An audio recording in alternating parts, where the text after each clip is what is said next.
Inizio con un ricordo, che è un ricordo di Giulia Cecchettin e Vanessa Ballan. Vanessa peraltro rappresenta un caso recente e stiamo parlando della 108ª vittima di femminicidio.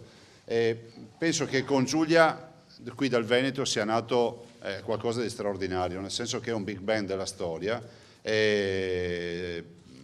una presa di coscienza della nostra comunità ed è anche una volontà da parte nostra di fare ancora di più, nonostante quello che comunque già si fa. Vi ricordo che il Veneto ha 39 sportelli. Nella tradizionale conferenza stampa di fine anno a Palazzo Balbi, il governatore ha voluto iniziare rendendo omaggio a due giovani donne uccise barbaramente in poco più di un mese di distanza una dall'altra nella nostra regione, evidenziando come la legge vada rivista. Puntare il dito contro una legge che probabilmente ha bisogno di essere tagliandata, ha bisogno di essere ancora più incisiva, tutelante nei confronti della donna. Abbiamo capito che nonostante sia stato attivato nel rispetto della legge il codice rosso, poi alla fine colui che era oggetto di questa attenzione si è rivelato l'omicidio di Vanessa.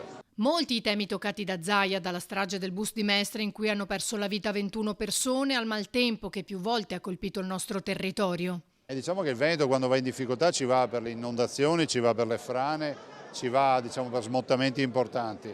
E diciamo che noi continuiamo con le opere, perché le opere sono una vera soluzione, lo abbiamo dimostrato durante l'ultima alluvione, però c'è ancora un grande fronte che è quello del Piave, cioè il bacino idrografico del Piave che deve essere messo in sicurezza. Ma l'incontro è stata anche l'occasione di un importante annuncio. Vi do una notizia, no?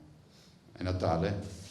Il 29 di dicembre, cioè la prossima settimana, apriamo la Pedemontana e quindi apriremo gli ultimi 22 km e 300 metri.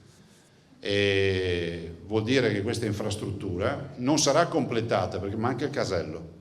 Faremo Malo Montecchio Sud, stiamo parlando di un massiccio importante, non è che facciamo un pezzetto di strada, sono 100 km di strada, 36 comuni attraversati, trevigiani e vicentini, 14 caselli.